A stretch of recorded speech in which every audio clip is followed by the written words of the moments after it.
ਰਖਿਆ ਬਣਤ ਬਣਾਏ, ਅੱਖੀਂ ਦੇਖੈ ਜਿਹਵਾ ਬੋਲੈ, ਕੰਨੀ ਸੁਰਤ ਸਮਾਏ, ਪੈਰੀਂ ਚੱਲੈ ਹੱਥੀਂ ਕਰਨਾ, ਦਿੱਤਾ ਪਹਿਨੈ ਖਾਏ, ਜਿਨ ਰਚ ਰਚਿਆ ਤਿਸ ਨਾ ਚੇਤੈ, ਅੰਧਾ ਅੰਧ ਕਮਾਏ, ਜਾਂ ਭੱਜੈ ਤਾਂ ਠੀਕਰ ਹੋਵੈ,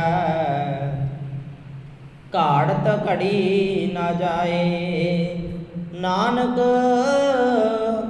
ਗੁਰ ਬਿਨ ਨਾਹੀ ਪਤ,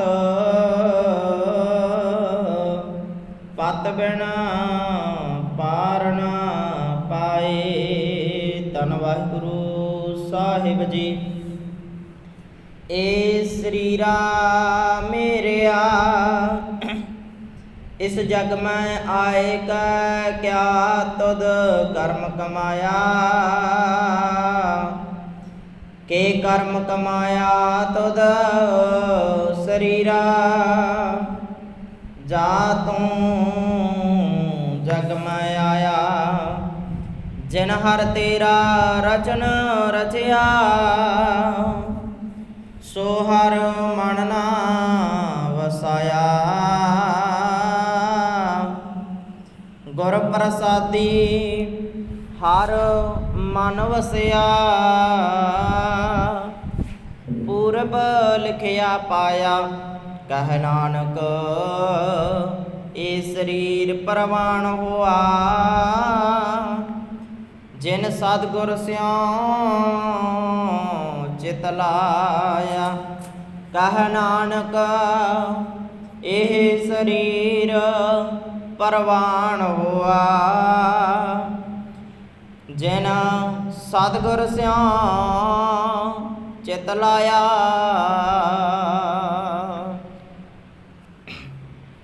ਜੁਗੋ ਜੁਗ ਅਟਲ ਚਾਵਰ ਛਤਰ ਤਖਤ ਦੇ ਮਾਲਕ,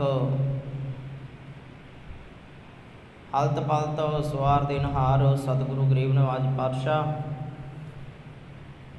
ਸ਼ਬਦ ਗੁਰੂ ਗੁਰੂ ਗ੍ਰੰਥ ਸਾਹਿਬ ਜੀ ਦੀ ਪਾਵਨ ਅਤੇ ਪਵਿੱਤਰ ਹਜ਼ੂਰੀ ਦੇ ਅੰਦਰ ਜੁੜ ਮਿਲ ਬੈਠੇ ਸਤਿਕਾਰਯੋਗ ਸਤਸੰਗੀ ਜਨੋ, ਪਾਤਸ਼ਾਹ ਜੀ ਦੀ ਅਪਾਰ ਕਿਰਪਾ ਬਖਸ਼ਿਸ਼ ਦੇ ਸਦਕਾ ਅੰਮ੍ਰਿਤ ਵੇਲੇ ਦੀਆਂ ਅਮੋਲਕ ਘੜੀਆਂ ਪ੍ਰਾਪਤ ਹੋਈਆਂ ਨੇ। ਰਲ ਮਿਲ ਕੇ ਆਪਾਂ ਨਿਤਨੇਮ ਦੀਆਂ ਬਾਣੀਆਂ ਦੇ ਨਾਲ ਸਾਂਝਾ ਪਾਈਆਂ ਨੇ। ਉਪਰੰਤ ਜੋ ਲੜੀਵਾਰ ਆਨੰਦ ਬਾਣੀ ਦੀ ਵਿਆਖਿਆ ਆਪਾਂ ਵਿਚਾਰਨ ਦਾ ਯਤਨ ਕਰ ਰਹੇ ਹਾਂ। ਅੱਜ ਦੀ ਜੋ 35 ਨੰਬਰ ਪੌੜੀ ਜਿਹਦਾ ਗੁਰੂ ਅਮਰਦਾਸ ਸਾਹਿਬ ਜੀ ਸਾਨੂੰ ਉਪਦੇਸ਼ ਦਿੰਦੇ ਨੇ, ਰਲ ਮਿਲ ਕੇ ਵਿਚਾਰਨ ਦਾ ਯਤਨ ਕਰਨਾ ਹੈ ਜੀ। ਆਓ ਆਪਾਂ ਅਗਲੇਰੀਆਂ ਹੋਰ ਵਿਚਾਰਾਂ ਆਰੰਭ ਕਰਨ ਤੋਂ ਪਹਿਲਾਂ ਗੁਰਦਰਬਾਰ ਦੀ ਮਰਿਆਦਾ ਨੂੰ ਨਿਭਾਉਂਦਿਆਂ ਹੋਇਆਂ ਆਪਸ ਵਿੱਚ ਫਤਿਹ ਦੀ ਸਾਂਝ ਪਾਈਏ ਜੀ। ਇੱਕੇ ਵਾਰ ਕਹਿਣ 'ਤੇ ਸਾਰੀ ਸੰਗਤ ਬੋਲਿਓ ਜੀ, ਵਾਹਿਗੁਰੂ ਜੀ ਕਾ ਖਾਲਸਾ, ਵਾਹਿਗੁਰੂ ਜੀ ਕੀ ਫਤਿਹ।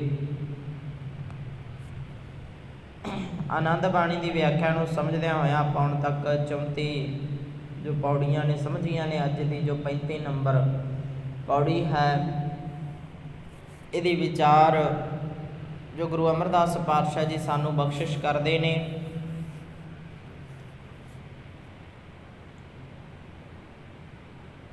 ਤੇ ਦੂਜੀ ਪੌੜੀ ਹੈ ਜੋ ਸਰੀਰ ਨੂੰ ਸੰਬੋਧਨ ਕਰਕੇ ਹੈ। ਇੱਕ ਆਪਾਂ ਪਹਿਲਾਂ ਪੌੜੀ ਵਿਚਾਰੀ ਹੈ। ਇਹ ਪੌੜੀ ਹੈ ਜਿਹਦੇ ਵਿੱਚ ਸਤਿਗੁਰੂ ਜੀ ਸਰੀਰ ਨੂੰ ਸੰਬੋਧਨ ਕਰਕੇ ਗੱਲ ਰੱਖਦੇ ਨੇ।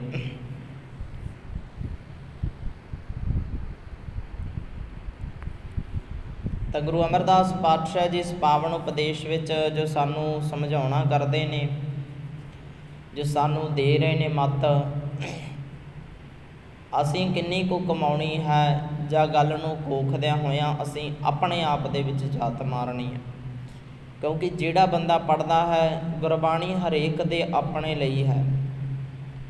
ਕੋਈ ਕਿਸੇ ਨੂੰ ਉਪਦੇਸ਼ ਨਹੀਂ ਦਿੰਦਾ, ਕੋਈ ਕਿਸੇ ਨੂੰ ਸਮਝਾ ਨਹੀਂ ਸਕਦਾ।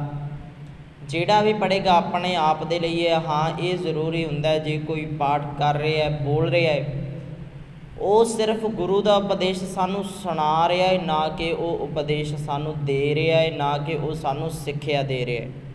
ਕੋਈ ਵੀ ਨਹੀਂ। ਸਿੱਖਿਆ ਦੇਣ ਵਾਲਾ ਸਿਰਫ ਅਤੇ ਸਿਰਫ ਇੱਕ ਗੁਰੂ ਹੈ। ਜਿਹਨੇ ਸਾਡਾ ਜੀਵਨ ਬਦਲਣਾ ਹੈ ਉਹ ਗੁਰੂ ਹੈ।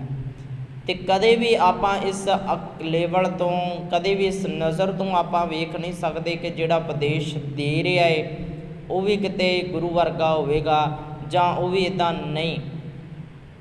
ਕਦੇ ਵੀ ਨਹੀਂ। ਗੱਲ ਨੂੰ ਸੁਣਾ ਕੇ ਆਖਿਆ ਜਾ ਸਕਦਾ ਹੈ, ਸੁਣਾਇਆ ਜਾ ਸਕਦਾ ਹੈ, ਜਾਂ ਗੁਰੂ ਦੀ ਦਿੱਤੀ ਹੋਈ ਮੱਤ ਨੂੰ ਅੱਗੇ ਸੁਣਾਇਆ ਜਾ ਸਕਦਾ। ਇਹ ਨਹੀਂ ਕਿ ਅਸੀਂ ਸਾਰਾ ਕੁਝ ਉਹਦੇ ਵਿੱਚੋਂ ਵੇਖੀਏ ਜਾਂ ਉਹਨੂੰ ਪਰਖੀਏ ਕਿ ਇਹ ਉਪਦੇਸ਼ ਦੇਣ ਵਾਲਾ, ਸਾਨੂੰ ਇਹ ਸਿੱਖਿਆ ਦੇਣ ਵਾਲਾ। ਨਹੀਂ, ਆਪਾਂ ਤਾਂ ਰਲ ਕੇ ਜਿੰਨੀ ਕੁ ਵਿਚਾਰ ਸਮਝ ਆ ਰਹੀ ਹੈ ਉਹ ਆਪਾਂ ਸਾਂਝੀ ਕਰ ਰਹੇ ਹਾਂ ਕਿ ਗੁਰੂ ਸਾਹਿਬ ਜੀ ਆਹ ਕਹਿਣਾ ਕਰਦੇ ਨੇ, ਵੀ ਆਹ ਸਮਝ ਆ ਰਹੇ ਨੇ। ਕਦੇ ਵੀ ਨਹੀਂ। ਪ੍ਰੋਬਲਮ ਸਾਡੀ ਇੱਥੇ ਆਉਂਦੀ ਹੈ ਜਦੋਂ ਅਸੀਂ ਸੁਣਾਉਣ ਵਾਲੇ ਨੂੰ ਮੰਨ ਕੇ ਬੈਠ ਜਾਂਦੇ ਹਾਂ। ਸੁਣਾਉਣ ਵਾਲੇ ਨੂੰ, ਕਿ ਜਿਹੜਾ ਸੁਣਾ ਰਿਹਾ ਏ ਖੌਰੇ ਇਹ ਬੰਦਾ ਜਿਹੜਾ ਹੈ ਇਹ ਪਰਪੱਕ ਹੈ, ਸੁਣਾਉਣ ਵਾਲਾ ਸਾਨੂੰ ਸਿੱਖਿਆ ਦੇ ਰਿਹਾ ਨਹੀਂ। ਕਿਉਂਕਿ ਪਾਤਸ਼ਾਹ ਜੀ ਦੀ ਪਾਵਨ ਗੁਰਬਾਣੀ ਦਾ ਉਪਦੇਸ਼ ਆਪਾਂ ਪੜ੍ਹਦੇ ਹਾਂ ਨਾ, ਭੁੱਲਣ ਅੰਦਰ ਸਭ ਕੋ ਅਪੁੱਲ ਗੁਰੂ ਕਰਤਾਰ। ਜਿਹੜਾ ਬੰਦਾ ਹੈ ਭੁੱਲਾਂ ਦੇ ਵਿੱਚ ਹੈ, ਅਤੇ ਜਿੰਨਾ ਟਾਈਮ ਜ਼ਿੰਦਗੀ ਰਹਿਣੀ ਹੈ ਅਨੇਕਾਂ ਭੁੱਲਾਂ ਹੋ ਸਕਦੀਆਂ ਨੇ। ਕਦੇ ਵੀ ਅਸੀਂ ਇਸ ਗੱਲ ਦੀ ਗਰੰਟੀ ਨਹੀਂ ਲੈ ਸਕਦੇ ਕਿ ਕਦੇ ਮੈਥੋਂ ਗਲਤੀ ਨਹੀਂ ਹੋਣੀ। ਪੜ੍ਹਦੇ ਹਾਂ ਨਾ ਆਪਾਂ ਪਾਵਨ ਗੁਰਬਾਣੀ, ਸਤਿਗੁਰੂ ਜੀ ਦਾ ਉਪਦੇਸ਼ ਹੈ, ਅਜੋ ਸੁਨਾਉ ਸਮੁੰਦਰ ਮੈਂ ਕਿਆ ਜਾਣੋ ਕਿਆ ਹੋਏ। ਜਿੰਨਾ ਟਾਈਮ ਨਦੀ ਹੈ ਸਮੁੰਦਰ ਦੇ ਵਿੱਚ ਕੁਝ ਵੀ ਹੋ ਸਕਦਾ ਹੈ। ਜਿੰਨਾ ਟਾਈਮ ਸਮੁੰਦਰ ਦੇ ਵਿੱਚ ਨਾਉ ਹੈ, ਬੇੜੀ ਹੈ ਸਮੁੰਦਰ ਦੇ ਵਿੱਚ, ਆਪਾਂ ਕਹਿ ਥੋੜ੍ਹੀ ਸਕਦੇ ਹਾਂ ਕਿ ਪਾਰ ਲੰਘ ਗਈ। ਉਹ ਚੱਲਦੀ ਹੈ, ਕੁਝ ਵੀ ਹੋ ਸਕਦਾ ਹੈ। ਪਾਣੀ ਪੈ ਸਕਦਾ ਹੈ, ਕੋਈ ਤੂਫਾਨ ਆ ਸਕਦਾ, ਸਮੁੰਦਰ ਦੇ ਕੁਝ ਵੀ ਹੋ ਸਕਦਾ ਹੈ।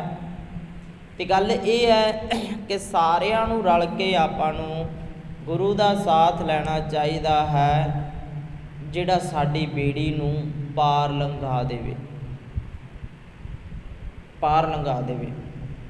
ਅਜੋ ਸੁਨਾਓ ਸਮੁੰਦਰ ਮੈਂ ਕਿਆ ਜਾਣੋ ਕਿਆ ਹੋਏ। ਕਦੇ ਵੀ ਨਹੀਂ ਕਿਹਾ ਜਾ ਸਕਦਾ। ਜਿਉਂਦਿਆਂ ਜੀ ਕਦੇ ਵੀ ਕਿਸੇ ਦੀ ਜ਼ਿੰਦਗੀ ਦਾ ਅਸੀਂ ਫੈਸਲਾ ਨਹੀਂ ਕਰ ਸਕਦੇ ਕਿ ਆਹ ਬੰਦਾ ਬੜਾ ਧਰਮੀ ਹੈ, ਬੜਾ ਪਵਿੱਤਰ ਹੈ। ਕਦੇ ਵੀ ਨਹੀਂ। ਜਿਉਂਦਿਆਂ ਜੀ ਆਪਾਂ ਕਿਸੇ ਨੂੰ ਸਰਟੀਫਿਕੇਟ ਨਹੀਂ ਦੇ ਸਕਦੇ, ਕਿਉਂਕਿ ਅੱਜ ਦਾ ਅਤੇ ਕੱਲ੍ਹ ਦਾ ਕੋਈ ਪਤਾ ਨਹੀਂ। ਅੱਜ ਜੇ ਠੀਕ ਹੈ ਕੱਲ੍ਹ ਦਾ ਕੋਈ ਪਤਾ ਨਹੀਂ। ਅੱਜ ਜੇ ਗਲਤ ਹੈ ਤਾਂ ਕੱਲ੍ਹ ਨੂੰ ਬਦਲ ਵੀ ਸਕਦਾ ਹੈ। ਗੁਰੂ ਦੀ ਬਖਸ਼ਿਸ਼ ਹੋ ਜਾਵੇ ਨਾ ਤਾਂ ਗੁਰੂ ਜਿਹੜੇ ਔਗਣ ਭਰੇ ਨੇ ਉਹਨਾਂ ਨੂੰ ਵੀ ਬਖਸ਼ ਕੇ ਆਪਣੇ ਗਲੇ ਲਾ ਲੈਂਦਾ। ਇਹ ਤਾਂ ਸਾਡੇ ਮਨੁੱਖਾਂ ਦੇ ਸੁਭਾਅ ਨੇ, ਪਰ ਗੁਰੂ ਹੈ ਜਿਹੜਾ ਬੜਾ ਦਿਆਲੂ ਹੈ, ਵੱਡੀ ਤੋਂ ਵੱਡੀ ਗਲਤੀ ਕਰਕੇ ਵੀ ਉਹ ਬਖਸ਼ ਲੈਂਦਾ ਹੈ, ਬਖਸ਼ ਲੈਂਦਾ ਹੈ। ਅਤੇ ਕੋਸ਼ਿਸ਼ ਕਰੀਏ ਗੁਰੂ ਦੇ ਨਾਲ ਜੁੜਨ ਦੀ, ਤਾਂ ਜੋ ਸਾਡੀ ਜ਼ਿੰਦਗੀ ਸੰਵਰ ਜਾਵੇ। ਆਹ ਕਰਮ ਸਾਨੂੰ ਕਰਨਾ ਜ਼ਰੂਰੀ ਹੈ, ਗੁਰੂ ਵਾਲੇ ਪਾਸੇ ਆਉਣਾ। ਕਿ ਸਤਿਗੁਰੂ ਜੀ ਕਰਮ ਬੜੇ ਕਰ ਲਏ, ਕੰਮ ਬਹੁਤੇ ਕੀਤੇ, ਸਾਨੂੰ ਇਹ ਵੀ ਨਹੀਂ ਪਤਾ ਕਿਹੜੇ ਚੰਗੇ ਕੀਤੇ ਨੇ ਅਤੇ ਕਿਹੜੇ ਮਾੜੇ ਕੀਤੇ ਨੇ। ਕਰਮ ਬਹੁਤੇ ਕਰ ਲਏ, ਕਰਮ ਭਾਵ ਕੰਮ ਬਹੁਤ ਕਰ ਲਏ। ਉਹ ਕੰਮ ਕਰਕੇ ਕਰਕੇ ਸਾਡੇ ਭਾਗ ਬਣੇ ਨੇ, ਸਾਡੇ ਕਰਮ ਬਣੇ ਨੇ। ਅਤੇ ਉਹਨਾਂ ਕਰਮਾਂ ਕਰਕੇ ਕਿੰਨੇ ਹੀ ਤੁਹਾਡੇ ਤੋਂ ਅਸੀਂ ਦੂਰ ਚਲੇ ਗਏ ਅਤੇ ਸਾਨੂੰ ਕੋਈ ਪਤਾ ਹੀ ਨਹੀਂ। ਅਤੇ ਇਹ ਹੈ ਕਿ ਤੁਹਾਡੇ ਦਰ 'ਤੇ ਆ ਕੇ ਅਸੀਂ ਬਸ ਸਿੱਖਣਾ ਹੈ, ਸਮਝਣਾ ਹੈ।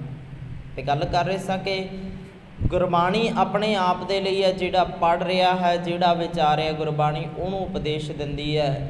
ਕੋਈ ਕਿਸੇ ਨੂੰ ਕੁਝ ਵੀ ਉਪਦੇਸ਼ ਨਹੀਂ ਦੇ ਸਕਦਾ। ਹਾਂ ਠੀਕ ਹੈ, ਪੜ੍ਹੇ ਹਾਂ ਤਾਂ ਇਹ ਹੈ ਕਿ ਉਪਦੇਸ਼ ਸਾਂਝਾ ਕੀਤਾ ਜਾ ਸਕਦਾ ਹੈ। ਇਹ ਨਹੀਂ ਕਿ ਜਿਹੜਾ ਬੰਦਾ ਉਪਦੇਸ਼ ਸਮਝਾ ਰਿਹਾ ਇਹੀ ਸਾਡੇ ਲਈ ਉਪਾਸ਼ਕ ਹੈ ਜਾਂ ਇਹੀ ਜਿਹੜਾ ਸਾਨੂੰ ਸਿੱਖਿਆ ਦੇਣ ਵਾਲਾ ਹੈ, ਨਹੀਂ। ਅਤੇ ਸਤਿਗੁਰੂ ਗੁਰੂ ਅਮਰਦਾਸ ਪਾਤਸ਼ਾਹ ਜੀ ਕਹਿੰਦੇ ਇਹ ਸਰੀਰਾ ਮੇਰਿਆ, ਇਹ ਮੇਰੇ ਸਰੀਰ ਆਪਣੇ ਆਪ 'ਤੇ ਲਾ ਕੇ ਜਦੋਂ ਪੜਾਂਗੇ, ਸਾਰੇ ਆਪਾਂ ਰਲ ਕੇ ਵਿਚਾਰ ਕਰ ਰਹੇ ਹਾਂ, ਸਾਰਿਆਂ ਨੇ ਆਪਣਾ ਜੀਵਨ ਬਦਲਣਾ ਹੈ। ਇਹ ਸਰੀਰਾ ਮੇਰਿਆ ਇਸ ਜਗ ਮੈਂ ਆਇਕਾ, ਸੰਸਾਰ ਵਿੱਚ ਆ ਕੇ ਕੀ ਕਰਮ ਕਮਾਇਆ। ਇਹ ਸਰੀਰਾ ਮੇਰਿਆ ਇਸ ਜਗ ਮਹਿ ਆਇਕਾ, ਕਿਆ ਤੁਧ ਕਰਮ ਕਮਾਇਆ, ਕਿਹੜਾ ਕੰਮ ਕਮਾਇਆ, ਕੀ ਕੀਤਾ। ਹੁਣ ਆਪਾਂ ਦੇਖੀਏ ਕਿ ਦੁਨੀਆ ਵਿੱਚ ਜਿੱਦਣ ਤੋਂ ਆਏ ਹਾਂ ਉਮਰ ਇੰਨੀ ਬੀਤ ਗਈ, 60 ਸਾਲ ਹੋ ਗਈ, 70 ਸਾਲ ਹੋ ਗਏ, ਕੰਮ ਤਾਂ ਅਸੀਂ ਬਹੁਤ ਕਰ ਲਏ, ਬਹੁਤ ਜ਼ਿਆਦਾ ਕੀਤੇ ਨੇ। ਬਚਪਨ ਵਿੱਚ ਪੜ੍ਹਾਈ ਕੀਤੀ, ਉਦੋਂ ਬਾਅਦ ਕੰਮ ਕਾਜ ਕੀਤਾ, ਨੌਕਰੀ ਕੀਤੀ, ਪਰਿਵਾਰ ਪਾਲਿਆ, ਘਰ-ਬਾਰ ਬਣਾ ਲਏ, ਇੰਨੇ ਤਾਂ ਕੰਮ ਕੀਤੇ ਨੇ, ਕਿੰਨਾ ਕੁਝ ਤਾਂ ਕੀਤਾ ਏ। ਅਸੀਂ ਤਾਂ ਕੰਮ ਕਰਦੇ ਹੀ ਰਹਿੰਦੇ ਹਾਂ, ਹਰ ਵਕਤ ਵਿਹਲੇ ਤਾਂ ਅਸੀਂ ਰਹਿੰਦੇ ਨਹੀਂ, ਕੰਮ ਤਾਂ ਅਸੀਂ ਬਹੁਤ ਕਰਦੇ ਹਾਂ। ਕਿ ਕਰਮ ਕਮਾਇਆ, ਪਰ ਸਤਿਗੁਰੂ ਜੀ ਕਹਿੰਦੇ ਆਪਣੇ ਜੀਵਨ ਨੂੰ ਸੁਧਾਰਨ ਦੇ ਲਈ ਕਿਹੜਾ ਕੰਮ ਕੀਤਾ ਤੂੰ ਉਹ ਦੱਸ। ਆਪਣੇ ਜੀਵਨ ਨੂੰ ਸੁਧਾਰਨ ਲਈ ਜਿਹੜਾ ਰੱਬ ਦੀ ਦਰਗਾਹ ਦੇ ਵਿੱਚ ਪ੍ਰਵਾਨ ਹੋਵੇ, ਜਿਹਦੇ ਨਾਲ ਤੂੰ ਸੁਰਖਰੂ ਹੋਵੇ, ਉਹ ਕੰਮ ਦੱਸ ਕਿਹੜਾ ਕੀਤਾ। ਕੰਮ ਤਾਂ ਤੂੰ ਦੁਨੀਆ ਵਿੱਚ ਬਹੁਤ ਕਰ ਲਏ, ਵੱਡੇ ਵੱਡੇ ਕਰ ਲਏ ਕੰਮ ਤਾਂ, ਪਰ ਇਹ ਦੱਸ ਕਿਸੇ ਦਾ ਸਵਾਰਿਆ ਕੀ, ਕਿਹੜਾ ਕੰਮ ਕੀਤਾ ਇੱਥੇ। ਚੰਗੇ ਕਰਮਾਂ ਦੀ ਜਿਹੜੀ ਹੈ ਉਹਦੀ ਭਾਲ ਹੋਣੀ ਹੈ, ਉਹ ਕੰਮ ਪੁੱਛੇ ਜਾਣਗੇ ਕਿ ਜਿਹੜੇ ਤੂੰ ਕਿਸੇ ਦੇ ਭਲੇ ਦੇ ਲਈ ਧਰਮ ਦੀ ਖਾਤਰ ਜਿਹੜੇ ਕੀਤੇ ਨੇ ਉਹ ਦੱਸ ਤੂੰ, ਹੋਰਾਂ ਦੀ ਗੱਲ ਨੇ। ਹੋਰ ਤਾਂ ਦੁਨੀਆ ਦੇ ਵਿੱਚ ਰਹਿੰਦੇ ਆਪਣੀ ਜ਼ਿੰਦਗੀ ਚਲਾਉਣ ਲਈ ਕਰਨੇ ਨੇ, ਪਰ ਇਹ ਦੱਸ ਕਿੰਨਿਆਂ ਦੇ ਹੱਕ ਦੇ ਵਿੱਚ ਹਾ ਦਾ ਨਾਰਾ ਮਾਰਿਆ, ਕਿੰਨੇ ਕੁ ਸੱਚ ਦੀ ਜੋ ਸਪੋਰਟ ਕੀਤੀ ਹੈ, ਕਿੰਨਾ ਕੁ ਰੱਬ ਨੂੰ ਯਾਦ ਕੀਤਾ ਹੈ, ਕਿੰਨਾ ਕੁ ਰੱਬ ਨੂੰ ਹਾਜ਼ਰ ਨਾਜ਼ਰ ਮੰਨਿਆ ਹੈ। ਕਰਮ ਇੱਥੇ ਨੇ, ਇਹਨਾਂ ਦੀ ਗੱਲ ਜਿਹੜੀ ਪੁੱਛੀ ਜਾਣੀ ਹੈ, ਇਹ ਹੋਣੇ ਨੇ ਲੇਖੇ ਜੋਖੇ ਤੇਰੇ। ਇਹ ਦੱਸ ਕਿਹੜਾ ਕਰਮ ਕੀਤਾ ਤੂੰ ਧਰਮ ਦੇ ਲਈ। ਅਤੇ ਜਦੋਂ ਇੱਦਾਂ ਸਮਝਾਂਗੇ ਗੁਰਬਾਣੀ ਨੂੰ, ਫਿਰ ਸਾਨੂੰ ਸਮਝ ਪੈਣੀ ਕਿ ਹਜੇ ਤੱਕ ਅਸੀਂ ਤਾਂ ਗੁਰੂ ਵਾਸਤੇ ਜਾਂ ਆਪਣੇ ਆਪ ਨੂੰ ਬਦਲਣ ਦੇ ਲਈ ਇਹੋ ਜਿਹਾ ਕੋਈ ਕੰਮ ਹੀ ਨਹੀਂ ਕੀਤਾ ਜਿਹਦੇ ਨਾਲ ਅਸੀਂ ਬਦਲ ਜਾਈਏ। ਗੱਲ ਤਾਂ ਇੱਥੇ ਸੀ ਕਿ ਜਿੱਦਣ ਸਾਨੂੰ ਸਮਝ ਪਾਇਆ। ਹੁਣ ਕਹੀਏ ਕਿ ਅਸੀਂ ਗੁਰਦੁਆਰੇ ਤਾਂ ਬਹੁਤ ਆਉਂਦੇ ਹਾਂ, ਅਸੀਂ ਤਾਂ ਗੁਰਬਾਣੀ ਪੜ੍ਹਦੇ ਹਾਂ, ਪਰ ਇਹ ਕਰਮ ਨੇ ਨਾ, ਆਪਣੇ ਆਪ ਨੂੰ ਬਦਲਣ ਦੇ ਲਈ ਤਾਂ ਕੁਝ ਨਹੀਂ ਕੀਤਾ। ਆਪਣੇ ਆਪ ਨੂੰ ਬਦਲਣ ਦੇ ਲਈ ਤਾਂ ਸਾਨੂੰ ਗੁਰਬਾਣੀ ਵਾਲੀ ਗੱਲ ਮੰਨਣੀ ਪੈਣੀ ਹੈ, ਗੁਰਬਾਣੀ ਵਾਲੀ ਗੱਲ ਮੰਨਣੀ ਪੈਣੀ ਹੈ। ਇਹ ਹੈ ਅਸਲ ਕਰਮ। ਪਾਠ ਪੜ੍ਹਨਾ ਵੀ ਕਰਮ ਹੀ ਹੈ, ਕੰਮ ਤਾਂ ਇਹ ਵੀ ਹੋ ਰਿਹਾ ਹੈ। ਪਾਠ ਕਰਨਾ ਵੀ ਕਰਮ ਹੈ, ਕਥਾ ਕਰਨੀ ਵੀ ਕਰਮ ਹੈ, ਪਰ ਗੱਲ ਇਹ ਹੈ ਕਿ ਆਪਣੇ ਆਪ 'ਤੇ ਲਾ ਕੇ ਜਦੋਂ ਵੇਖਾਂਗੇ ਉਹ ਅਸਲ ਕਰਮ ਹੈ, ਉਹਦਾ ਪਤਾ ਲੱਗੇਗਾ ਕਿ ਆਪਣੇ ਆਪ ਨੂੰ ਬਦਲਣ ਦੇ ਲਈ ਕੀ ਕੀਤਾ। ਅਤੇ ਇਹੀ ਗੁਰੂ ਦੀ ਅਸਲ ਸੇਵਾ ਹੈ। ਜਿੱਦਣ ਗੁਰੂ ਦਾ ਉਪਦੇਸ਼ ਤੂੰ ਕਮਾ ਲਿਆ, ਇਹੀ ਅਸਲ ਗੁਰੂ ਦੀ ਸੇਵਾ ਹੈ। ਆਹ ਸੇਵਾ ਜਿਹੜੀ ਹੈ ਇਹ ਪ੍ਰਵਾਨ ਹੋਣੀ ਹੈ, ਜਿਹਨੂੰ ਆਪਾਂ ਕਹਿੰਦੇ ਹਾਂ ਨਾ, ਸਾ ਸੇਵਾ ਕੀਤੀ ਸਫਲ ਹੈ ਜਿਤ ਸਤਿਗੁਰ ਕਾ ਮਨ ਮੰਨੇ। ਆਹ ਸੇਵਾ ਤੇਰੀ ਸਿਰਫ ਤੇ ਸਿਰਫ ਸਫਲ ਹੋਣੀ ਹੈ।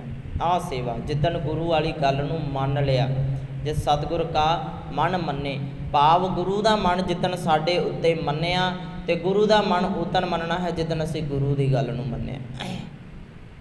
ਕਿਉਂਕਿ ਸਮਝਣਾ ਪਵੇਗਾ ਕਿ ਅਸੀਂ ਕਰਮ ਕਰ ਰਹੇ ਹਾਂ, ਕਾਹਦੀ ਖਾਤਰ ਕਰ ਰਹੇ ਹਾਂ, ਇਹਦੇ ਵਿੱਚ ਕਿਸੇ ਦਾ ਭਲਾ ਹੈ ਜਾਂ ਮਾੜਾ ਹੈ, ਉਹ ਵੇਖਣਾ ਪਵੇਗਾ ਕਿ ਆਹ ਚੰਗਾ ਕੰਮ ਕੀਤਾ, ਆਹ ਮਾੜਾ ਕੀਤਾ।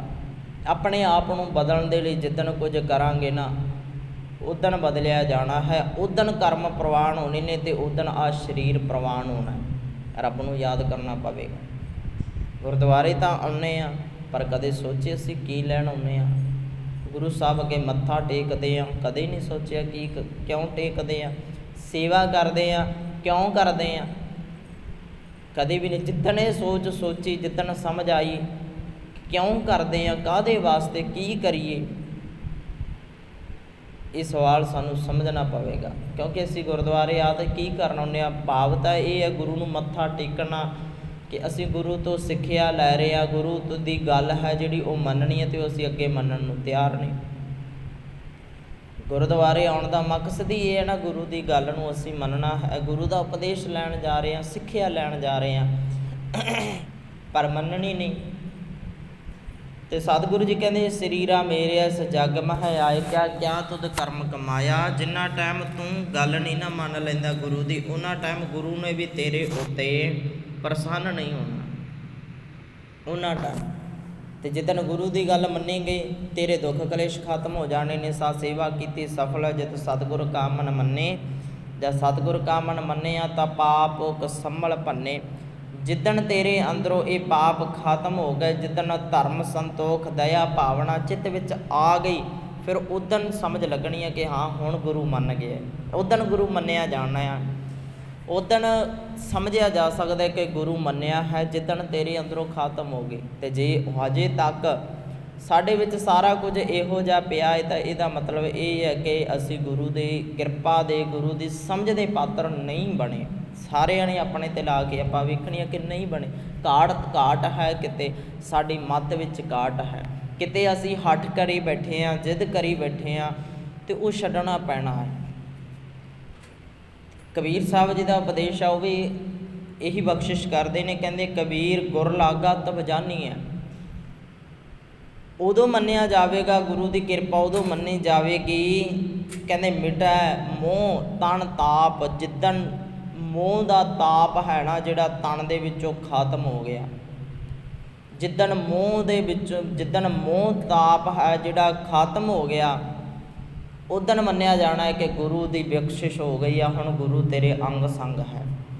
ਅਤੇ ਗੱਲ ਇਹ ਹੈ ਕਿ ਹਮੇਸ਼ਾ ਗੱਲ ਉੱਥੇ ਹੀ ਖੜ੍ਹ ਜਾਂਦੀ ਹੈ ਕਿ ਮੰਨਣਾ ਸਾਨੂੰ ਪੈਣਾ ਹੈ, ਗੁਰੂ ਦੇ ਦਰ 'ਤੇ ਸਾਨੂੰ ਆਉਣਾ ਪੈਣਾ ਹੈ, ਗੁਰੂ ਦੀ ਗੱਲ ਨੂੰ ਮੰਨਣਾ ਅਸੀਂ ਹੈ, ਉਹਦੀ ਕਿਰਪਾ ਦੇ ਪਾਤਰ ਬਣਨਾ ਹੈ, ਜੁੜਨਾ ਸਾਨੂੰ ਪੈਣਾ ਹੈ। ਅਤੇ ਜਿੱਦਣ ਗੁਰੂ ਦੇ ਨਾਲ ਅਸੀਂ ਲੱਗੇ ਉਦਣ ਗੁਰੂ ਨੇ ਸਾਡੇ ਨਾਲ ਅਟੈਚਮੈਂਟ ਹੋਣੀ ਹੈ। ਕਬੀਰ ਗੁਰ ਲਾਗਾ ਤਬ ਜਾਨੀਐ ਮਿਟੈ ਮੋਹ ਤਣ ਤਾਪ।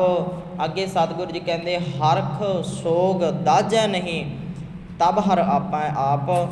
ਜਦੋਂ ਤੇਰੇ ਅੰਦਰੋਂ ਹਰਖ ਸੋਗ ਕੋਈ ਵੀ ਚਿੱਤ ਨੂੰ ਨਾ ਸਾੜੇ, ਜਿੱਦਣ ਵੀ ਹਰਖ ਸੋਗ ਭਾਵ ਖੁਸ਼ੀ ਗਮੀ ਜਿੱਦਣ ਤੇਰੇ ਚਿੱਤ ਨੂੰ ਲੱਗਣੋਂ ਹਟ ਗਈ ਨਾ, ਹਮੇਸ਼ਾ ਜਦੋਂ ਖੇੜਾ ਹੀ ਰਿਹਾ ਦੁਨਿਆਵੀ ਖੁਸ਼ੀ ਗਮੀ ਜਿੱਦਣ ਲੱਗਣੋਂ ਹਟ ਗਈ, ਉਦਣ ਫਿਰ ਸਮਝ ਲੈ ਕਿ ਹੁਣ ਰੱਬ ਹੈ, ਹੁਣ ਆ ਗਿਆ, ਹੁਣ ਜੁੜ ਗਿਆ, ਹੁਣ ਤੇਰਾ ਜਿਹੜਾ ਤੂੰ ਪ੍ਰਵਾਨ ਹੋ ਗਿਆ, ਹੁਣ ਗੁਰੂ ਦੀ ਸਾਂਝ ਤੇਰੇ ਨਾਲ ਪੈ ਗਈ ਹੈ।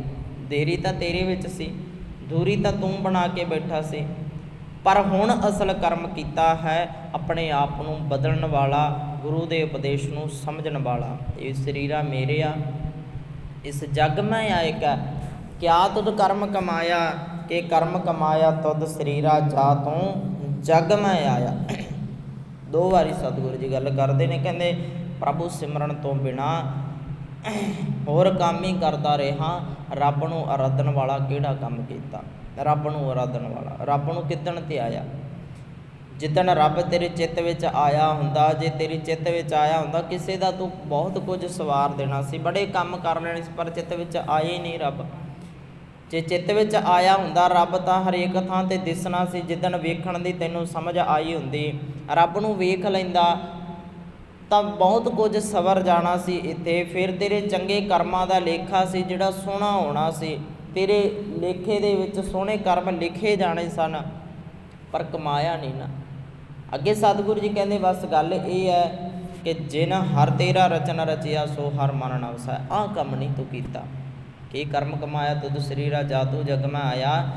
ਸਤਿਗੁਰੂ ਜੀ ਕਹਿੰਦੇ ਕਿਹੜਾ ਕੰਮ ਨਹੀਂ ਕੀਤਾ, ਜਿਨ ਹਰ ਤੇਰਾ ਰਚਨ ਰਚਿਆ ਸੋ ਹਰ ਮਨ ਨਾ ਵਸਾਇਆ। ਆਹ ਕੰਮ ਨਹੀਂ ਤੂੰ ਕੀਤਾ, ਹੋਰ ਬੜੇ ਕਰ ਲਏ, ਬੜਿਆਂ ਦੇ ਕੰਮ ਵਿਗਾੜ ਦਿੱਤੇ, ਬੜਿਆਂ ਦੀਆਂ ਭਾਨੀਆਂ ਮਾਰ ਦਿੱਤੀਆਂ, ਬੜਿਆਂ ਦੇ ਨਾਲ ਚੋਰੀਆਂ ਠੱਗੀਆਂ ਕਰ ਲਈਆਂ, ਬੜੇ ਮਾੜੇ ਕੰਮ ਕਰ ਲਏ। ਜ਼ਿੰਦਗੀ ਲੰਘ ਗਈ ਸ਼ਰਾਬਾਂ ਪੀ ਕੇ, ਨਸ਼ੇ ਕਰ ਕਰਕੇ ਜ਼ਿੰਦਗੀ ਲੰਘ ਗਈ, ਅੱਕਿਆ ਪਿਆ ਜ਼ਿੰਦਗੀ ਤੋਂ। ਕੰਮ ਤਾਂ ਬਹੁਤ ਕਰ ਲਏ, ਕੰਮ ਕਰ ਕਰਕੇ ਤਾਂ ਬੰਦਾ ਅੱਕ ਜਾਂਦਾ ਏ, ਕੰਮ ਕਰ ਕਰਕੇ ਤਾਂ ਬੰਦਾ ਅੱਕਦਾ ਏ। ਬੜਾ ਕੁਝ ਕਰ ਲਿਆ, ਬੰਦਾ ਸੋਚਦਾ ਹੁਣ ਤੱਕ ਬਹੁਤ ਕਮਾਈ ਕਰ ਲਈ, ਬਹੁਤ ਕੰਮ ਕਰ ਲਏ, ਅੱਕ ਹੀ ਜਾਂਦਾ ਬੰਦਾ। ਕੰਮ ਕਰ ਕਰਕੇ ਤਾਂ ਅੱਕ ਹੀ ਗਏ, ਬਹੁਤ ਕੰਮ ਕਰ ਲਿਆ, ਪਰ ਜਿਹੜਾ ਕੰਮ ਜ਼ਰੂਰੀ ਸੀ, ਅਤਿ ਜ਼ਰੂਰੀ ਸੀ, ਜਿਹਦੇ ਨਾਲ ਖੇੜਾ ਆਨੰਦ ਪੈਦਾ ਹੋਣਾ ਸੀ, ਜਿਹਦੇ ਨਾਲ ਜ਼ਿੰਦਗੀ ਸੋਹਣੀ ਲੱਗਣੀ ਸੀ, ਉਹ ਕੰਮ ਇੱਕ ਵੀ ਨਹੀਂ ਕੀਤਾ, ਕੰਮ ਨਹੀਂ ਕੀਤਾ। ਅਤੇ ਗੱਲ ਇਹ ਹੈ ਕਿ ਗੁਰੂ ਨੂੰ ਸੁਰਤ ਵਿੱਚ ਰੱਖ ਕੇ ਜਿੱਦਣ ਕੰਮ ਕਰਨੇ ਸ਼ੁਰੂ ਕਰ ਦਿੱਤੇ ਉਦਣ ਜ਼ਿੰਦਗੀ ਦਾ ਆਨੰਦ ਹੀ ਬਦਲ ਜਾਣਾ। ਉਦੋਂ ਜ਼ਿੰਦਗੀ ਦੇ ਵਿੱਚ ਜਿਹੜਾ ਚਾਅ ਹੈ ਮੁੱਕਣਾ ਨਹੀਂ। ਹੁਣ ਬੰਦਾ ਖੁਸ਼ ਤਾਂ ਬਹੁਤ ਹੁੰਦਾ ਹੈ, ਚੋਰ ਬੰਦਾ ਚੋਰੀ ਕਰਕੇ ਖੁਸ਼ ਨਹੀਂ ਹੁੰਦਾ, ਕਿਤੇ ਹੋ ਵੀ ਜਾਂਦਾ ਹੈ ਕਿ ਮੇਰੇ ਹੱਥ ਬਹੁਤ ਧਨ ਲੱਗਿਆ, ਮਾਲ ਲੱਗਿਆ ਹੈ। ਕੋਈ ਬੰਦਾ ਰਿਸ਼ਵਤ ਲੈ ਕੇ ਵੀ ਖੁਸ਼ ਹੁੰਦਾ ਹੈ, ਕਿਸੇ ਦਾ ਹੱਕ ਮਾਰ ਕੇ ਵੀ ਬੰਦਾ ਖੁਸ਼ ਹੁੰਦਾ ਹੈ, ਨਸ਼ੇ ਤੋਂ ਆਦਿਕ ਵੇਚ ਕੇ ਵੀ ਬੰਦਾ ਖੁਸ਼ ਹੁੰਦਾ ਹੈ। ਪਰ ਉਹ ਖੁਸ਼ੀ ਕਿੰਨਾ ਟਾਈਮ? ਥੋੜ੍ਹਾ ਟਾਈਮ ਹੀ ਹੈ, ਪਲ ਦੀ ਹੈ, ਘੜੀ ਦੀ ਹੈ, ਇੱਕ ਦਿਨ ਦੀ ਹੋ ਸਕਦੀ ਹੈ, 2 ਦਿਨ ਦੀ ਹੋ ਸਕਦੀ ਹੈ, ਬਹੁਤੀ ਨਹੀਂ। ਪਰ ਗੱਲ ਇਹ ਹੈ ਕਿ ਜਿੱਦਣ ਰੱਬ ਨੂੰ ਚਿੱਤ ਵਿੱਚ ਰੱਖ ਕੇ ਜਿੱਦਣ ਕਿਸੇ ਦਾ ਸਵਾਰਿਆ ਨਾ, ਸਾਰੀ ਜ਼ਿੰਦਗੀ ਖੁਸ਼ ਰਹੇਗਾ। ਜਿੰਨਾ ਟਾਈਮ ਜਿਉਣਾ ਖੁਸ਼ ਰਹੇਗਾ। ਕਿਸੇ ਦਾ ਕੰਮ ਸਵਾਰ ਦਿੱਤਾ, ਕਿਸੇ ਗਰੀਬ ਦੀ ਮਦਦ ਕੀਤੀ, ਉਹ ਖੇੜਾ ਤੇਰੇ 'ਚੋਂ ਕੋਈ ਖਤਮ ਥੋੜ੍ਹੀ ਕਰ ਸਕਦਾ, ਕੋਈ ਕੱਢ ਹੀ ਨਹੀਂ ਸਕਦਾ ਉਹ ਖੁਸ਼ੀ ਤੇਰੇ ਵਿੱਚੋਂ। ਜਿੱਦਣ ਤੈਨੂੰ ਇਹ ਰਿਹਾ ਕਿ ਹਾਂ ਮੈਂ ਫਲਾਣੇ ਦੀ ਹਾਂ ਦੇ ਵਿੱਚ ਹਾਂ ਭਰੀ ਸੀ, ਫਲਾਣੇ ਦੇ ਹੱਕ ਦੇ ਵਿੱਚ ਗੱਲ ਕੀਤੀ ਸੀ, ਫਲਾਣੇ ਦੀ ਮਦਦ ਕੀਤੀ ਹੈ, ਉਹ ਖੁਸ਼ੀ ਕੋਈ ਕੱਢ ਹੀ ਨਹੀਂ ਸਕਦਾ। ਉਹ ਹੈ ਅਸਲ ਸੇਵਾ, ਉਹ ਹੈ ਖੁਸ਼ੀ, ਉਹ ਆਨੰਦ ਕੋਈ ਕੱਢ ਨਹੀਂ ਸਕਦਾ। ਸਤਿਗੁਰੂ ਜੀ ਕਹਿੰਦੇ ਜਿਨ ਹਰ ਤੇਰਾ ਰਚਨ ਰਚਿਆ, ਸੋ ਹਰ ਮਨ ਨਾ ਵਸਾਇਆ। ਪਰ ਆਹ ਕੰਮ ਤੂੰ ਕੀਤਾ ਨਹੀਂ, ਜਿਹੜਾ ਹਰੀ ਪ੍ਰਮਾਤਮਾ ਨੇ ਰਚਨ ਰਚਿਆ ਸੀ ਉਹਨੂੰ ਯਾਦ ਨਹੀਂ ਕੀਤਾ। ਇਸ ਰਚਨ ਰਚੇ ਹੋਏ ਸਰੀਰ ਤੋਂ ਹੋਰ ਬਹੁਤੇ ਕੰਮ ਕਰ ਲਏ। ਜੀਉ ਪਾਏ ਤਨ ਸਾਜਿਆ, ਰੱਖਿਆ ਬਣਤ ਬਣਾਏ।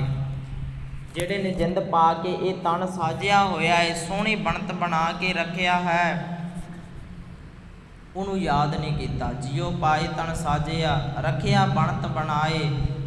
ਅੱਗੇ ਸਤਿਗੁਰੂ ਜੀ ਕਹਿੰਦੇ ਅੱਖੀਂ ਦੇਖੈ ਜੀਭਾ ਬੋਲੇ, ਕੰਨੀ ਸੁਰਤ ਸਮਾਏ। ਅੱਖਾਂ ਨਾਲ ਵੇਖਦਾ ਬਹੁਤ ਹੈ, ਕੰਨਾਂ ਦੇ ਨਾਲ ਬਹੁਤ ਸੁਣ ਰਿਹਾ, ਸੁਣ ਕੇ ਸੁਰਤ ਵਿੱਚ ਵੀ ਲੈ ਜਾਣਾ ਹੈ,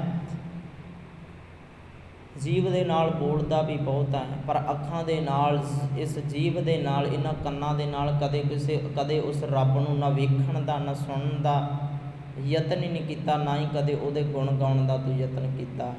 ਘਾੜ ਤੋਂ ਉਹਨੇ ਘੜੀ ਹੈ, ਸਰੀਰ ਉਹਨੇ ਬਣਾਇਆ ਹੈ, ਇਹ ਘਰ ਉਹਨੇ ਤਿਆਰ ਕੀਤਾ ਹੈ, ਪਰ ਇਹਦੇ ਉੱਤੇ ਮੁਖਬਰੀ, ਇਹਦੇ ਉੱਤੇ ਰਾਜ ਕੋਈ ਹੋਰ ਹੀ ਕਰ ਰਿਹਾ ਹੈ, ਇਹਦੇ ਉੱਤੇ ਰਾਜ ਕੁਝ ਹੋਰ ਹੀ ਕਰਦਾ। ਆਹ ਘਰ ਸਾਰਾ ਉਹਨੇ ਬਣਾਇਆ ਹੈ, ਆਹ ਪਿੰਡ, ਆਹ ਸਰੀਰ ਰੱਬ ਨੇ ਬਣਾਇਆ, ਉਹਨੇ ਘਾੜਤ ਘੜੀ ਹੈ, ਬਹੁਤ ਸੋਹਣਾ ਬਣਾਇਆ ਹੈ, ਪਰ ਇਹਦੇ ਉੱਤੇ ਰਾਜ ਕੋਈ ਹੋਰ ਹੀ ਕਰਦਾ ਹੈ।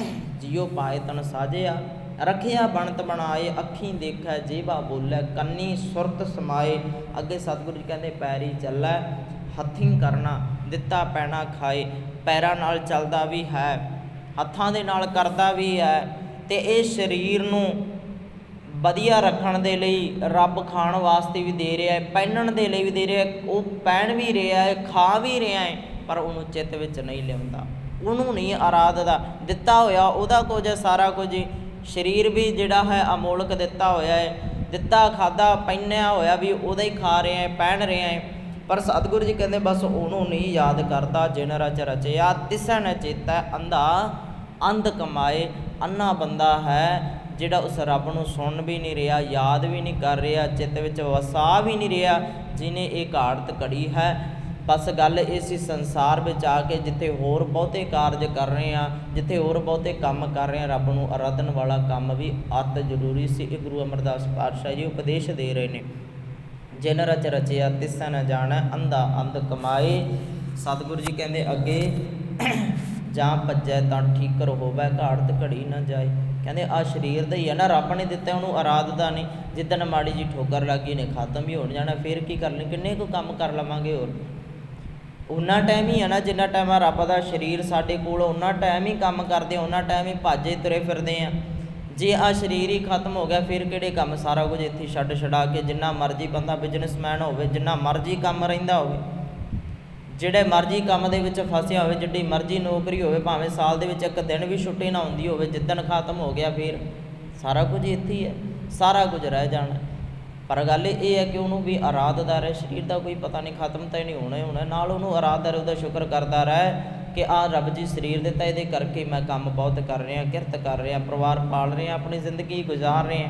ਜਿਨ ਰਚ ਰਚਿਆ ਤਿਸੈ ਨ ਚੇਤੈ, ਅੰਧਾ ਅੰਧ ਕਮਾਏ। ਜਾ ਭੱਜੈ ਤਾਂ ਠੀਕਰ ਹੋਵੈ, ਘਾੜਤ ਘੜੀ ਨਾ ਜਾਏ। ਦੁਬਾਰੇ ਇਹ ਬਣ ਨਹੀਂ ਸਕਦਾ, ਬਸ ਉਹ ਰੱਬ ਨੇ ਇੱਕ ਵਾਰੀ ਬਣਾ ਦਿੱਤਾ, ਇਹ ਤੋਂ ਕੰਮ ਲੈ। ਇਹ ਇੱਕੋ ਵਾਰੀ ਹੀ ਬਣਨਾ ਹੈ, ਨਾ ਕਿ ਬਾਹਲੀ ਵਾਰ, ਬਹੁਤੀ ਵਾਰ ਨਹੀਂ, ਇੱਕੋ ਵਾਰੀ ਇਹ ਮੌਕਾ ਮਿਲਿਆ ਹੈ ਜਿਹਨੂੰ ਸਵਾਰਨਾ ਹੈ। ਅਤੇ ਸਤਿਗੁਰੂ ਜੀ ਕਹਿੰਦੇ ਭਾਈ ਜਿਨ ਰਚ ਰਚੇ, ਜਿਹਨੇ ਇਹ ਰਚਨ ਰਚਿਆ ਹੈ ਉਹਨੂੰ ਵੀ ਆਰਾਧਨ ਦਾ ਜਿਹੜਾ ਯਤਨ ਕਰ।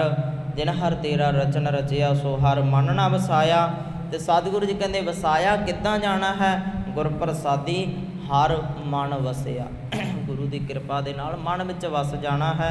ਪੂਰਬ ਲਿਖਿਆ ਪਾਇਆ, ਪੁਰਾਣੇ ਲੇਖਾਂ ਜੋਖਾਂ ਦਾ ਹਿਸਾਬ ਹੋਣਾ ਹੈ। ਫਿਰ ਕਿਤੇ ਉਹ ਚਿੱਤ ਵਿੱਚ ਵਸੇਗਾ। ਜਿੱਦਣ ਦਾ ਆ ਸਰੀਰ ਬਣਿਆ ਹੈ ਉਦਣ ਤੋਂ ਭਲੇ ਵਾਲੇ ਕੰਮ ਕਿੰਨੇ ਕੀਤੇ ਨੇ ਉਹਦਾ ਲੇਖਾ ਹੋ ਕੇ ਹੀ ਗੁਰੂ ਦੀ ਬਖਸ਼ਿਸ਼ ਤੇਰੇ 'ਤੇ ਹੋਣੀ ਹੈ। ਉਹ ਲੇਖੇ ਵੇਖ ਕੇ ਹੀ ਗੁਰੂ ਨੇ ਤੇਰੇ 'ਤੇ ਤਰਸ ਕਰਨਾ ਹੈ। ਬਸ ਗੱਲ ਇਹ ਹੈ ਕਿ ਅੱਜ ਤੋਂ ਸ਼ੁਰੂ ਕਰਨ ਲੱਗ ਜਾ। ਜੇ ਜ਼ਿੰਦਗੀ ਬਹੁਤੀ ਲੰਘ ਗਈ ਹੈ, ਜਿੰਨਾ ਕੁ ਟਾਈਮ ਹੈ ਸੋਹਣੇ ਕੰਮ ਬਣਾ ਲੈ। ਗੁਰੂ ਦੀ ਬਖਸ਼ਿਸ਼ ਵੀ ਉਸੇ ਟਾਈਮ ਹੋ ਸਕਦੀ ਹੈ, ਉਸੇ ਟਾਈਮ ਉਸੇ ਵੇਲੇ ਹੋ ਜਾਣੀ ਹੈ। ਗੁਰ ਪ੍ਰਸਾਦੀ ਹਰਮਨ ਵਸਿਆ ਪੂਰਬ ਲਿਖਿਆ ਪਾਇਆ, ਕਹਿ ਨਾਨਕ ਇਹ ਸਿਰਫ ਸਰੀਰ ਪ੍ਰਵਾਨ ਹੋਆ ਜਿਨ ਸਤਿਗੁਰ ਸਿਉ ਚਿਤ ਲਾਇਆ। ਇਹ ਸਮਾਂ, ਇਹ ਸਰੀਰ, ਇਹ ਜੀਵਨ ਪ੍ਰਵਾਨ ਉਹਨਾਂ ਦਾ ਹੋਇਆ ਜਿਨ੍ਹਾਂ ਨੇ ਸਤਿਗੁਰ ਦੇ ਨਾਲ ਚਿੱਤ ਲਾਇਆ ਹੈ, ਜਿਨ੍ਹਾਂ ਨੇ ਸੱਚ ਦੇ ਨਾਲ ਚਿੱਤ ਲਾਇਆ, ਜਿਨ੍ਹਾਂ ਨੇ ਭਲੇ ਦੇ ਕੰਮ ਕੀਤੇ ਨੇ। ਪ੍ਰਵਾਨ ਉਹ ਹੋਏ ਨੇ ਸੰਸਾਰ ਦੇ ਵਿੱਚ। ਉਹਨਾਂ ਨੂੰ ਲੋਕ ਯਾਦ ਕਰਦੇ ਨੇ ਕਿ ਹਾਂ ਜ਼ਿੰਦਗੀ ਵਿੱਚ ਕੁਝ ਕੰਮ ਕਰਕੇ ਗਏ ਨੇ। ਇਹ ਸਰੀਰ ਆਇਆ ਸੀ ਤਾਂ ਕੁਝ ਕਰਕੇ ਗਏ ਨੇ। ਸਰੀਰ ਤੋਂ ਕੰਮ ਲੈਤਾ ਹੈ, ਬੜਾ ਦੁਨੀਆ ਦਾ ਬਹੁਤ ਕੁਝ ਸਵਾਰ ਦਿੱਤਾ, ਉਹਨਾਂ ਦਾ ਪ੍ਰਵਾਨ ਹੋਣਾ ਹੈ। ਨਹੀਂ ਤਾਂ ਬੜੇ ਇੱਥੇ ਪੂਰਾਂ ਦੇ ਪੂਰ ਭਰ ਕੇ ਜਿਉਂਦੇ ਨੇ, ਲੋਕ ਮਰ ਜਾਂਦੇ ਨੇ। ਪੂਰਾਂ ਦੇ ਪੂਰ ਨੇ, ਬਹੁਤ ਮਰ ਰਹੇ ਨੇ, ਮਰ ਤਾਂ ਬਹੁਤ ਰਹੇ ਨੇ। ਹਰ ਦਿਹਾੜੀ ਬਹੁਤ ਲੋਕ ਮਰ ਰਹੇ ਨੇ, ਪਰ ਯਾਦ ਤਾਂ ਕੋਈ ਟਾਵੇਂ ਟਾਵੇਂ ਰਹਿੰਦੇ ਨੇ ਜਿਨ੍ਹਾਂ ਨੇ ਕੁਝ ਕੀਤਾ ਹੈ। ਪੂਰਾਂ ਦੇ ਪੂਰ ਭਰ ਰਹੇ ਨੇ, ਮਰ ਤਾਂ ਬਹੁਤ ਰਹੇ ਨੇ। ਪਰ ਗੱਲ ਇਹ ਹੈ ਕਿ ਮਰਨ ਲੱਗਿਆ ਜੋ ਲੋਕ ਯਾਦ ਕਰਨ ਮਰਨ ਤੋਂ ਬਾਅਦ ਕਿ ਸਰੀਰ ਪ੍ਰਵਾਨ ਹੋਇਆ ਸੀ, ਉਹਦਾ ਜੀਵਨ ਪ੍ਰਵਾਨ ਹੋ ਗਿਆ ਕਿ ਕੁਝ ਕੀਤਾ ਹੈ ਸੰਸਾਰ ਵਿੱਚ ਰਹਿ ਕੇ। ਅਤੇ ਯਤਨ ਕਰੀਏ ਅਸੀਂ ਵੀ ਗੁਰੂ ਦੀ ਮੱਤ ਲੈ ਕੇ ਆਪਣਾ ਜੀਵਨ ਬਦਲ ਕੇ ਆਪਣੇ ਕਰਮ ਬਦਲੀਏ, ਭਾਵ ਆਪਣੇ ਕੰਮ ਬਦਲ ਲਈਏ। ਕਹਿ ਨਾਨਕ ਸਰੀਰ ਪ੍ਰਵਾਨ ਹੋਆ ਜਿਨ ਸਤਿਗੁਰ ਸਿਉ ਚਿਤ ਲਾਇਆ। ਜਿਨ੍ਹਾਂ ਨੇ ਸਤਿਗੁਰ ਦੇ ਨਾਲ ਚਿੱਤ ਲਾਇਆ ਉਹਨਾਂ ਦਾ ਸਰੀਰ ਪ੍ਰਵਾਨ ਹੈ। ਦਾਤਾ ਰਹਿਮਤ ਕਰੇ ਸਾਨੂੰ ਵੀ ਜ਼ਿੰਦਗੀ ਜਿਉਣ ਦਾ ਢੰਗ ਤਰੀਕਾ ਆ ਜਾਵੇ, ਅਸੀਂ ਵੀ ਗੁਰੂ ਦਾ ਉਪਦੇਸ਼ ਸਮਝ ਲਈਏ। ਜਿਨ ਰਚ ਰਚਿਆ ਤਿਸਨ ਚੇਤਨ ਦੰਦ ਕਮਾਏ। ਅਸੀਂ ਵੀ ਉਸ ਰਚੀ ਹੋਈ ਰਚਨਹਾਰ ਪਰਮਾਤਮਾ ਨੂੰ ਯਾਦ ਕਰੀਏ ਇਸ ਰਚੀ ਹੋਈ ਘਾੜਤ ਦੇ ਨਾਲ। ਸੋ ਬੋਲਦਿਆਂ ਪਾਸੋਂ ਭਾਈ ਅਨੇਕਾਂ ਭੁੱਲਾਂ ਹੋਣੀਆਂ ਸੁਭਾਵਕ ਨੇ, ਸਤਿਗੁਰੂ ਜੀ ਬਖਸ਼ਣਯੋਗ ਨੇ। ਇਤਨੀਆਂ ਕੁ ਬੇਨਤੀਆਂ ਪ੍ਰਵਾਨ ਕਰਨੀਆਂ। ਵਾਹਿਗੁਰੂ ਜੀ ਕਾ ਖਾਲਸਾ, ਵਾਹਿਗੁਰੂ ਜੀ ਕੀ ਫਤਿਹ। ਰਖਿਆ ਬਣਤ ਬਣਾਏ।